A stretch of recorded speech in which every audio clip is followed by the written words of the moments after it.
పెద్ది సుదర్శన్ రెడ్డి గారు మాజీ ఎమ్మెల్యే వాళ్ళు ఎప్పుడైతే నా మీద నమ్మకంతో పార్టీ టికెట్ అప్పచెప్పిండో ఆ రోజు నుంచి ఈ రోజు వరకు ఎక్కడ కూడా మేము అది చేయకుండా మా ప్రజలందరి సహకారంతో మా పార్టీ సీనియర్లందరి సహకారంతో మండల నాయకులు నియోజకవర్గ నాయకులు మా ఇన్ఛార్జి గారి సహకారంతో ఈరోజు పార్టీని ఇంత భారీ మెజార్టీతో గెలిపించినందుకు నిజంగా టీఆర్ఎస్ పార్టీ శ్రేణులకు బీఆర్ఎస్ పార్టీ శ్రేణులందరూ కూడా నేను పేరు పేరున ధన్యవాదాలు చెప్పుకుంటున్నా. ఎన్నడూ లేని విధంగా నాగూర్లపల్లె గ్రామ పంచాయతీ ఉన్నప్పటి నుంచి 25 సంవత్సరాల నుంచి ఏనాడు కూడా టీఆర్ఎస్ పార్టీ జెండా ఎగరలే.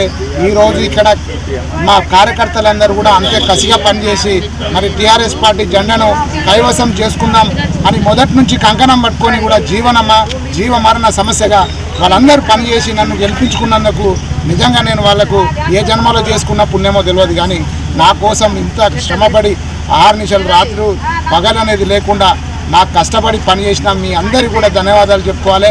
ఇంకొక విషయం ఏంటంటే ఈ ఎన్నికల్ని చాలా ప్రతిష్టాత్మకంగా తీసుకున్నారు.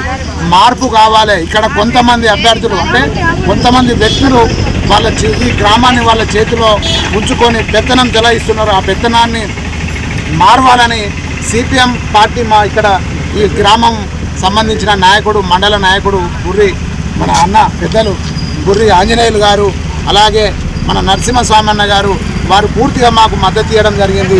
అలాగే టీఆర్పీ పార్టీ బహుజన రాజ్యాధికారి పార్టీ నుంచి కూడా మన పెద్దలు గుర్రి సాగర్ గారు మమ్మల్ని ఎన్నికల్లో పూర్తిగా బలపరచడం మమ్మల్ని మద్దతు తెలపడం జరిగింది. వీరందరి అలాగే అన్న ఎంసీపీఐ పార్టీ నాయకులు కూడా నాకు సహకరించారు. వీళ్ళందరి సహకారంతోనే ఈరోజు 405 ఓట్ల మెజార్టీ వచ్చిందనే విషయాన్ని నేను తెలియజేసుకుంటూ పెద్దలు మా నాయకులు సీనియర్ నాయకులు కొల్ల రామ్లాల్ గారు మచ్చిగా నర్సయ్య గారు అలాగే చాలామంది మిత్రులు అన్న రాజన్న గారు చాలామంది మిత్రులు కూడా నా కోసం పనిచేసి నన్ను గెలిపించుకున్నందుకు నేను తప్పకుండా వారికి ధన్యవాదాలు తెలుపుకోవాలి. గెలుపు ఒకటే కాదు, ఈ డివిజన్కి 100% అంతే కష్టపడి ఈరోజు ఈ ఎన్నికల్లో ఎంతైతే కష్టపడ్డామో విజయం తర్వాత కూడా ఈ డివిజన్ని అభివృద్ధి బాటలో ముందుకు నడిపిస్తానని ఈ ప్రజలందరికీ నేను సాక్ష్యంగా నేను ప్రమాణం చేసి చెప్తున్నా.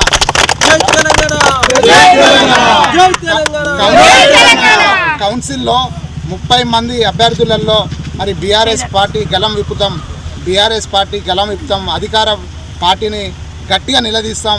మాకు రావాల్సిన నిధులను మేము తీసుకొస్తాం, కొట్లాడతాం. రాబోయే రోజుల్లో గులాబీ జెండాను రాష్ట్ర వ్యాప్తంగా పెద్ది సుదర్శన్ అన్నను గెలిపించుకుంటామనే మాటను కూడా ఈ పత్రిక మీ టీవీ ఛానళ్ళ ద్వారా చెప్పుకుంటూ నాకు ముందు నుంచి సహకరించినందుకు మీ అందరికీ కూడా మీడియా మిత్రులందరికీ కూడా ధన్యవాదాలు చెప్తున్నా.